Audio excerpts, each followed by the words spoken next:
Gaya bahasa kitab-kitab klasik berbeda dengan gaya bahasa kitab-kitab kontemporer. Kita berikan kepada santri kita itu supaya menguasai dua-duanya. Salah satu prinsip yang dipegang oleh Guruta ialah kualitas mangkoso tidak boleh menurun, tidak boleh kurang. Suatu ketika Allah memberi isyarat kepada saya. Memberi isyarat kepada saya lewat mimpi. Bahwa pesantren ini akan maju. Dan kalau maju, tidak muat mangkoso. Kita bersama pimpinan Pondok Pesantren DDI Mangkoso Baru, Profesor Dr. Haji Farid Wajidi, MA. Dia tadi menjelaskan tentang kelebihan dari Ma'had Ali, pendidikan khusus kader ulama level setelah alia, jenjang untuk ini ada kelebihannya di Indonesia. Ada 92 lebih di Indonesia. Salah satu Ma'had Ali yang ada di pesantren Mangkoso inilah yang memiliki kelebihan. Itu bagaimana ceritanya kelebihannya, Pak? Setara katanya bisa langsung diterima S2 ijazahnya di Al-Azhar di Kairo. Menurut asesor yang pergi meninjau, memeriksa, dan itu sudah ada akreditasinya. Dia dikasih akreditasi mumtaz, artinya cum laude. Ya. Salah satu kelebihannya, materi yang diberikan memang lebih tinggi daripada yang lainnya. Sudah diperiksa itu. Mata-mata kuliah yang diberikan kepada santri kita ini, memang tidak ada yang seperti itu. Yang lebih tinggi. Rata-rata Ma'had Ali yang ada, itu semuanya menggunakan kitab-kitab klasik. Kitab kuning. Sementara di Mangkoso ini dipadukan antara kitab-kitab klasik dan kitab-kitab kontemporer. Kenapa? Karena itu gaya bahasa dua model ini beda. Gaya bahasa kitab-kitab klasik berbeda dengan gaya bahasa kitab-kitab kontemporer. Kita berikan kepada santri kita itu supaya menguasai dua-duanya. Itu satu kelebihan. Memang lebih di atas pengakuan mereka itu. Ini sejarahnya sudah berusia 20 tahun, Pon. Ma'had Ali ini. Ma'had Ali sebenarnya yang usianya itu nanti tahun 18 baru mulai dibesarkan. Sebenarnya awalnya itu saja saya datang, hanya belum resmi waktu itu. Belum resmi ya Ma'had Ali tadi. Sejak saya datang langsung pengajian yang di masjid yang saya hadapi memang hanya untuk tingkat mahasiswa. Jadi itu sebenarnya Ma'had Ali.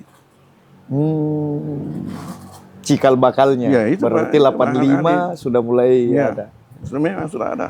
Tapi yang model klasikal dipadukan itu memang Ma'had Idadiyah dulu ya, sudah ada kelasnya. Jadi dulu Tribuners ini kalau kita masuk sekolah tamat SD dulu atau tamat ibtidaiyah di luar kemudian masuk ke sini, banyak yang ini karena kita berkurang tahun kita. Karena masuk Idadiyah 1 tahun, Pak. Itu ceritanya, sejarahnya mendirikan Idadiyah bagaimana itu, Pak? Ide awalnya itu hanya sampai 5 mata pelajaran saja selama 1 tahun. Itu awalnya karena salah satu prinsip yang dipegang oleh Guruta ialah kualitas mangkoso tidak boleh menurun, tidak boleh kurang. Sementara mata-mata pelajaran di Sanawiyah yang ini level SMP, Sanawiyah itu sudah membaca kitab kuning. Pertanyaan, mampukah kira-kira alumni SD langsung membaca kitab kuning? Pasti tidak bisa. Maka dulu itu sistem di sini sampai saya kembali dari Kairo, nanti setelah saya kembali baru dirubah. Santri itu mempunyai 2 kelas. Terpisah kelas agamanya dengan kelas umumnya. terpisah. Kenapa? Karena dari SD otomatis untuk kelas umumnya masuk SMP. Iya, Pak.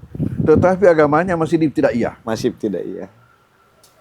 Karena tidak bisa masuk sanawiyah. Tidak. Jadi masuk di ibtidaiyah kelas 4, kelas 5, kelas 6. Jadi tamat SMP baru naik sanawiyah. Jadi pincang. Ya. Selesai SD dan sederajat sudah masuk menengah pelajaran umum, tapi Iya. agamanya masih tingkat Dasar. Tapi saya zaman saya Pak kan 86 itu mulai 85 mulai. Itu ijazah masih 2 Poang ya di sini. Antara ada ijazah dari sanawiyah dulu, ya. ada ijazah dari Kan masih ada kelas lama itu. Masih, iya. Masih ada kelas lama, kan ini gagasan baru. Iya. Nanti ada tahun 85. Iya. Itu saya pikirkan. Iya. Saya pikirkan bagaimana sehingga santri masuk di Mangkoso hanya satu kelas tapi dua-dua sederajat. Sederajat. Nah, itulah melahirkan konsep Idadiyah. Bagaimana yang semestinya 3 tahun belajar di ibtidaiyah baru masuk sanawiyah, bagaimana sehingga hanya 1 tahun. Iya. Saya ini jadi waktu itu kita bisa masuk MAPK karena ada ijazah sanawiyah. Ya. Andai kan ijazah Idadiyah, Pak, denalai. Mana salah. Tapi itu sudah dipikirkan sejak ada di Mesir, Iya. sebelum pulang itu. Sebelum pulang.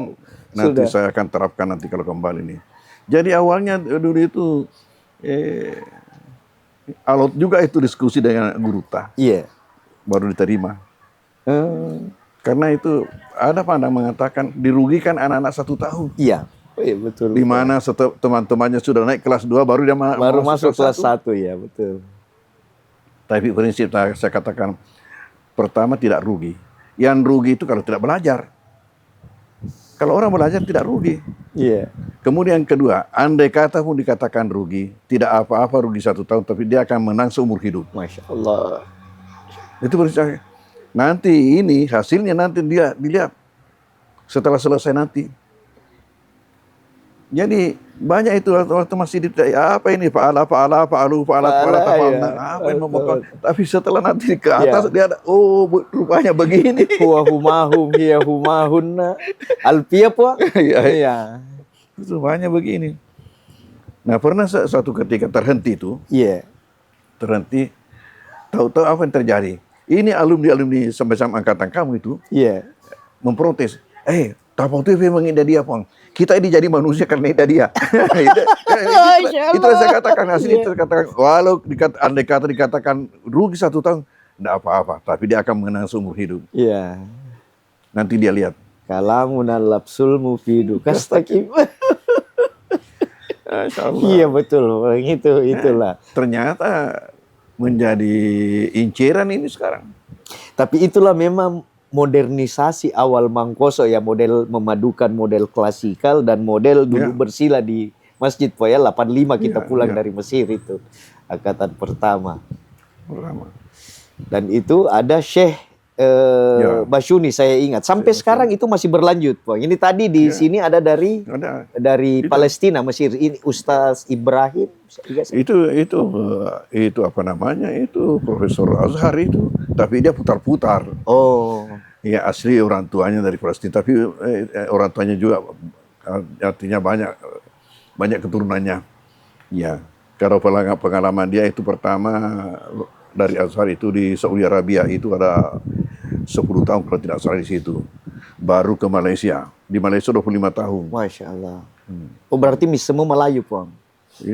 Dia katanya, saya ini selalu bergaul dengan bahasa Arab saja di sana di Malaysia. Karena hanya di tingkat perguruan tinggi dan yang dihadapi itu memang hanya berbahasa Arab. Jadi ada paham sedikit-sedikit. Ibrahim Saki As-Sami. Ya, Salah Ibrahim. Salah Zaki Ibrahim. Zaki Ibrahim. Profesor Qiraah Sab'ah. Ya.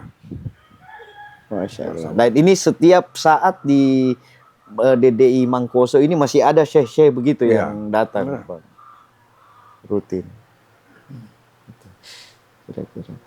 Nah, terus untuk tanah wakaf, Pak, bagaimana anunya itu untuk pengembangan pesantren yang menjadi terbesar di Indonesia Timur nanti? Kita terima Nah, ceritanya waktu saya datang, Iya. kan waktu itu hanya di sini, sekitar ini, Iya. sekitar ini. Jadi santri-santri laki-laki ada pondok-pondok di belakang. Selain daripada itu juga di rumah-rumah masyarakat, di kolom-kolomnya itu dibuat jadi asrama mereka. Saya datang, suatu ketika Allah memberi isyarat kepada saya.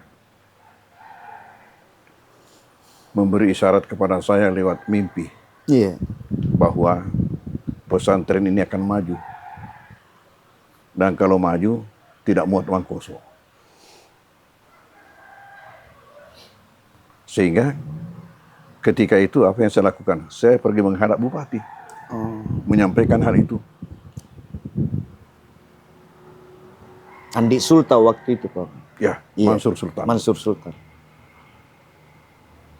Apa jawaban beliau? Kalau begitu, carilah lokasi di sekitar Mangkoso. Kalau masih dapat tanah pemerintah, insya Allah kita bantu. Tapi kalau tanah masyarakat, tentunya pesantren berhubungan dengan yang bersangkutan. Iya. Oke. Pulang, tanya-tanya masyarakat, Iya. masih adakah di sini tanah pemerintah dekat? Masyarakat menunjuk Tondronge dengan Bulu Lampang. Iya. Dengan ucapan mereka, itu Tondronge dengan Bulu Lampang masih tanah hehe. Tanah hehe agak rupa. Ternyata hehe itu di dalam buku rinci. Kan Iya. petanya itu tanah, Iya. buku rinci yang dibuat Belanda dulu. Iya. Tanah pemerintah ditulis di situ GG, GG. kodenya GG. Iya. Tapi orang Belanda menyebut G itu dengan he. Oh. Jadi orang Belanda mengatakan tanah hehe. Oh, masyarakat kita ikut tanah hehe. Karena gaya Belanda, bahasa Belanda itu H itu G itu. Iya. Seperti tehel. Tehel. Tulisannya tegel. Tegel. Iya. Iya. Maka datangnya G tehel. Tehel. Oh, itu sejarahnya. Dan Iya. mimpi itu apa, Puang, anunya kalau bisa? Adalah Ada. yang itu tarik maknanya. Lalu saya buatkan permohonan. Iya. Yang sekarang namanya apa itu? Proposal. Iya. Kalau itu pasti Proposal. masuk ke permohonan. Minta itu 1, kemudian 2, kemudian 3 sambungannya Tondronge ke atas. Paceke. Oh iya. Jadi bersambungan. Ya itu yang sekarang kelot yang dipakai. Jadi benar-benar kita garap 2.1. Iya. Datanglah beliau itu meletakkan batu pertama. Pak Mansur Suka Sultan. masuk. Datanglah meletakkan batu pertama bersama-sama dengan pejabat-pejabat baru. Dan itu ada peristiwa ketika itu, ya unik juga. Diletakkan pada hari Jumat bertepatan dengan 1 Muharram. Oh. Di mana masyarakat kita masih memahami sebagian besar 1 Muharram itu nakase. Nakes, iya. Hari nakase. Ya, hari celaka. Ini pesantren kok. Kenapa ini? Justru kita mau mematahkan pandangan itu bahwa sebenarnya hari itu buat orang muslim adalah hari berkah. Hari berkah. Itu nakase buat orang kafir, bukan buat kita. Sampai ada yang mengancam, hati-hati kok nanti itu setiap tahun ada korbannya. Iya. Istilahnya katu matu nacerak nasa tungkat Ceraki, iya. Tapi alhamdulillah apa yang terjadi? Ya, setiap tahun ada kurbannya. Mereka berkurban kalau setiap hari raya. Hari raya. Dan tidak sedikit, lebih 10 ekor. Bapak, alhamdulillah. Itulah berkah aduhnya. Dan awalnya semua santri karena masih kelas dulu, belum ada, ditempatkan di rumah penduduk. Di rumah penduduk. Masya Allah. Dan itu karena penduduk ini berjiwa pesantren semua, tidak ada yang namanya sewa menyewa. Tinggal saja di situ. Ya. Sampai langkah kedua, diupayakanlah untuk masing-masing santri mengupayakan pondok-pondok sendiri-sendiri. Alhamdulillah. Ya, itulah wakaf. Itulah pondok-pondok macam-macam. Macam-macam ada besar rumah, sesuai dengan kemampuan orang tuanya saya itu. ukuran orang tua, Pak, itu ukuran 5 kali 5, Pak. Gardu-gardu, pura gardu ya. Telu ki. Ya, ada yang kecil sekali sampai waktu penamatan pertama tahun 87 Iya. di Tondronge ada tamu masuk di salah satu pondok santri itu kan dikiranya WC karena kecilnya. Dikira sih. Dia mau kencing, ternyata itu pondok santri. Ya, itu langkah kedua. Langkah ketiga, bagaimana pondok-pondok ini disatukan menjadi menjadi asrama besar. Iya. Itu langkah ketiga. Nah, langkah keempat sudah membuat sendirian Asrama. ya. Kemudian sesudah itu prosesnya membangun dengan bangunan permanen. Jadi sekarang setiap membangun sudah berapa tahun ini selalu permanen. Jadi kita saksikan nanti itu di sana. Masya Allah. Alhamdulillah. Ya, baik di sini maupun yang di kampus Putri. Jumlah total santri sekarang di pondok kita dari Idadiyah, Ibtidaiyah, Ali dan lebih 4.000. 4.000, Masya Allah. Lebih 4.000. Dan masih dari seluruh Indonesia, Pong, Kalimantan. Macam-macam ya. Iya. Macam-macam. Tadi kita ada cerita, Pong, bahwa kenapa mudah membangun lapangan kereta api di jalan rel kereta api di Barru. Tadi kita cerita tentang bahwa ada kelebihan karena Guru Tak diminta oleh Bupati dulu, kalau saya tidak salah Andi Rum itu, Bau Rum itu meminta untuk meyakinkan masyarakat, mempermudah pembangunannya. Bagaimana itu dengan apa namanya? Dengan pertama tadi itu bahwa mereka ini dimotivasi dengan makna daripada nama baru sendiri. Iya. Dari situ bertolak dimotivasi. Nama itu tidak ada di surah apa itu disebutkan? Innamal barru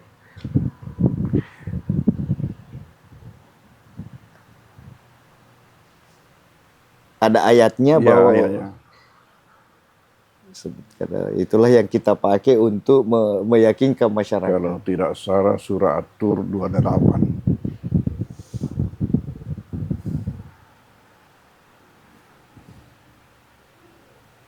Innahu huwal baru. Sebenarnya itu sifat Tuhan. Bahwasanya dia itu, innahu, hu itu huwa. Al-Baru Ar-Rahim. Maha suka melakukan kebaikan, lagi maha penyayang. Kebetulan nama kabupaten ini baru. Iya. Nah, dengan itulah kita motivasi rakyat. Ada 560 kabupaten di Indonesia. Tidak ada yang punya nama dalam Al-Quran. Dalam Al-Quran. Kecuali baru. Itulah. Nah, kebetulan namanya bagus, artinya bagus. Nah, dengan itulah dijadikan kesempatan untuk memotivasi masyarakat. Alhamdulillah jalan rel lebih cepat. Ya itu dimulainya dulu pelebaran jalan. Dimulai di situ dulu. Waktu pelebaran jalan. Iya, gara-gara pelebaran jalan itu, coba bayangkan. Kalau Anda punya tanah, ya hanya 1 meter, katakanlah kali 9 meter atau berapa, jadinya nanti itu, lihat nanti jadinya berapa. Dari Tuhan. Kenapa? Karena itu adalah suatu amal yang tidak putus. Dia punya pahala sampai dunia kiamat. Siapa yang bisa hitung? Makanya dengan itu juga saya tempoh hari waktu datang Pak Amin Sam untuk meletakkan batu pertama kita punya aula. Gitu. Saya sampaikan dengan itu. Masya Allah. Terus itu. Nah, akhirnya jadilah jalanan di Baru ini paling cepat selesai pelebarannya. Iya. Di mana panjang jalan di Baru itu lebih panjang daripada Marus dan Pangkep. Iya.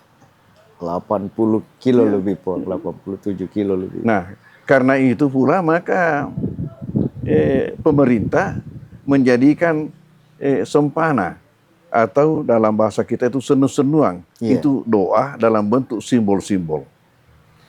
Menjadi di Baru dicanangkan itu kereta api. Kereta api senu-senu. Senu-senungan. Itu di depanan anunya Boswa itu. Ya. Di Garongko puang. Bukan di Garongko, di Akasan ya, Allahumma sholli ala Muhammad. Dan Garongko Di Berumu di kota di pinggir jalan. Oh. Di pinggir jalan. Ya. Siaung. Siaung. Oh. Siaung. Ya. Salah berhadapan dengan anunya itu Boswa. Ya. Dengan pelabuhannya Boswa. Ya, pelabuhannya Boswa di kiri itu di kanan di pinggir gunung. Di situ pencanangan kereta api. Kita lagi berada di kediaman pimpinan pondok Guru Wajidi yang tadi sudah melakukan wawancara sedikit tentang sejarah Aidadi dan Ma'had Ali. Insyaallah semoga berkah puan. Terima kasih banyak atas kesempatannya. Download Tribun X sekarang. Menghadirkan lokal menjadi Indonesia.